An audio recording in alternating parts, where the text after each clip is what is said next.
It's day 3, I think. Day 3 of my project, and I've got quite a bit of stuff I've already taken care of.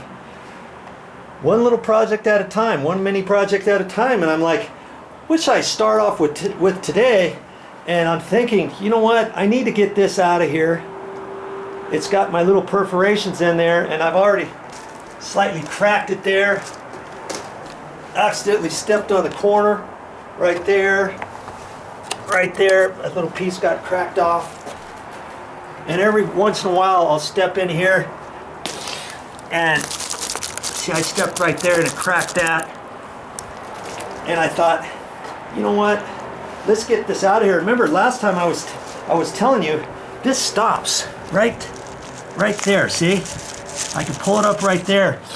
It goes all the way across.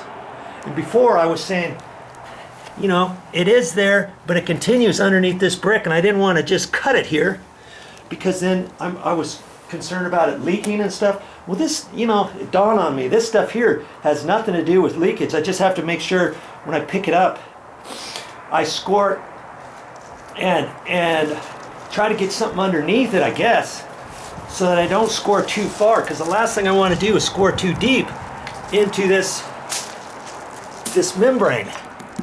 Like this is underneath this whole deck area here. Okay? And if I score and cut that, then I have an opportunity of it leaking later on, when I get ready to put the tiles back down, all that kind of stuff. So I've got to decide where to cut that. And so I just have to cut through this fiber stuff, and then this is just plastic. It's plastic underneath that. So I'm going to take a stab at that, see what I can do about just cutting that. Then I can get this piece out of here, because I don't need to have it right here anymore. It's kind of in my way, and I thought I was doing myself a favor by leaving it down. Had this edge right here gone way underneath this next tile over to here, I might think differently, or I might just cut it off about where it's at there right then. You know, several things I could do with this, but since the joint is right next to the tile, I think I'm just going to go ahead and take it off. Let's see if I can't get this loose now.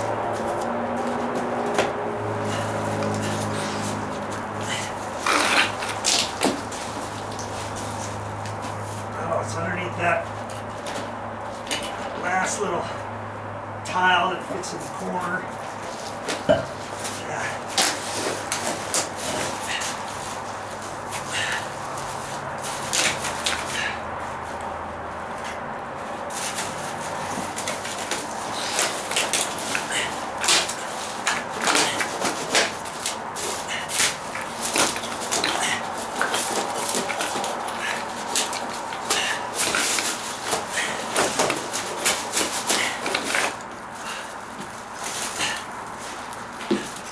Because it's in the sun, it's kind of sticking on this back side.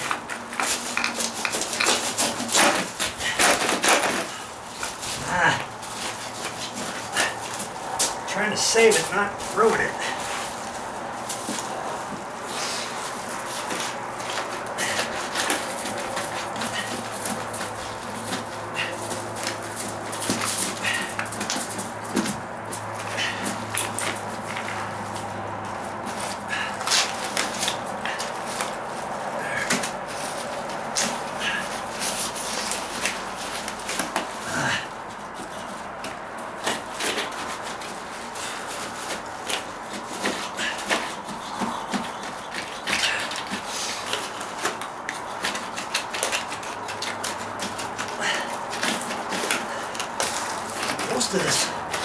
Most of this was loose, except right in here now.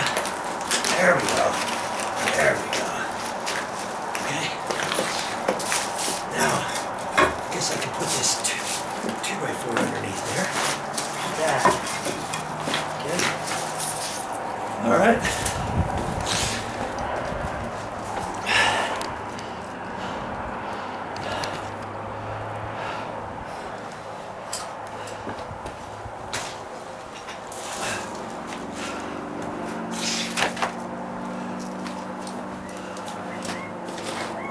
cut it here anywhere. I'll just cut it over the 2x4.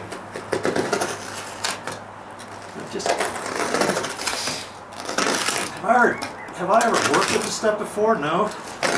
It's just, you never know what you're going to come into when you get started on your project. In fact, I've never seen this stuff before. Okay, there.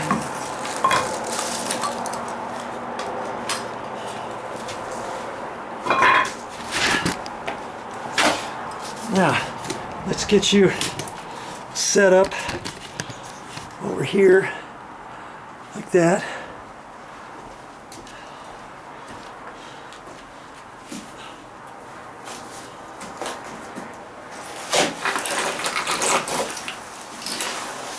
There. I can move this out of the way.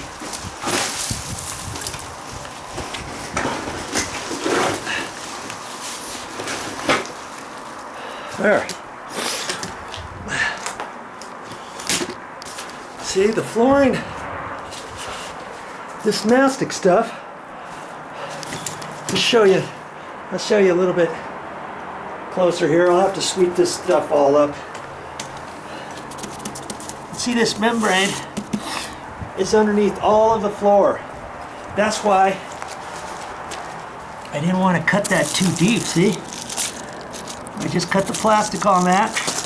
This is all still protected under there, right? And this loose piece right here, that's part of this same stuff with another sheet that goes from there all the way over to the wall. You see how tall that stuff is? It's probably 4 feet wide. 4 feet wide, and it comes in lengths. Okay? I have no idea where you would get that. I'd have to go to a roofing company, a tile company, take a picture. I could take a picture of this stuff. See, these are just plastic. They're very brittle. But can you imagine the blocks, these stones, these square stones that sit on it? Like, how on earth is it not crushing that stuff? Well, this top felt pad, it goes over the whole thing, and I think that keeps those little perforations from breaking. Okay, because it's all one piece inclusive. Okay, so I had that other piece. Remember when I took it up, it was very difficult to get out, and because the other reason was it's more in the sun than over here. See, it's about 10 o'clock in the morning and it's already shady over here, but out there it was harder to get up. It was all bowed down. I did the best I could. It sure didn't come up like this one, did it? Okay, I'll have to do something with that. I might have to take it downstairs or something and put it underneath until I get ready for it. Okay, so obviously at this point I'm going to take this.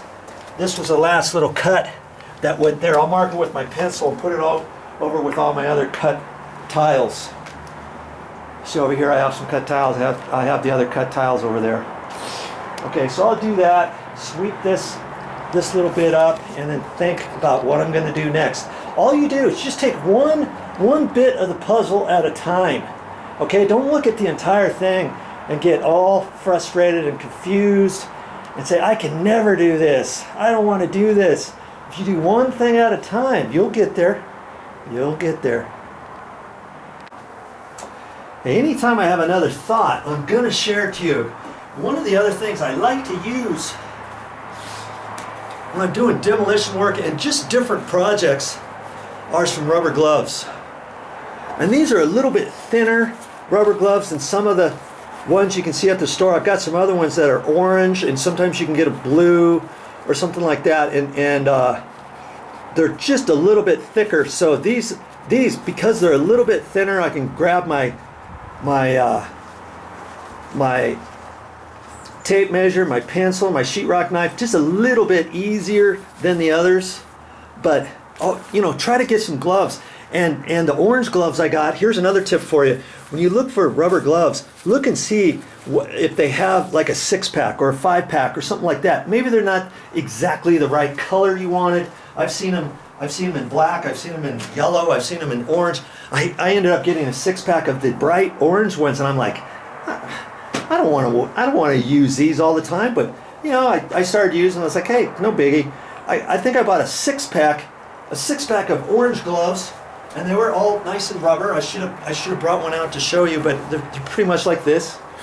And I think for the 5-pack or 6-pack was like $6 or $7. So they were like $1 or $1.25, less than $1.50 for each set of gloves. Now, if you don't look for that, maybe you find some rubber gloves and they're $4.99, $5.99, $6.99. You think, oh, I only need one pair of that. Okay, that's fine. But can you imagine if you for $5.99 one rubber set of gloves? And I've seen them up to $14, a little bit nicer than this, but I don't need anything nicer than this. And can you imagine if you bought 5 pairs? Let's say $10 each. 5 pairs, that's $50. Well, I got 5 pairs for like $6.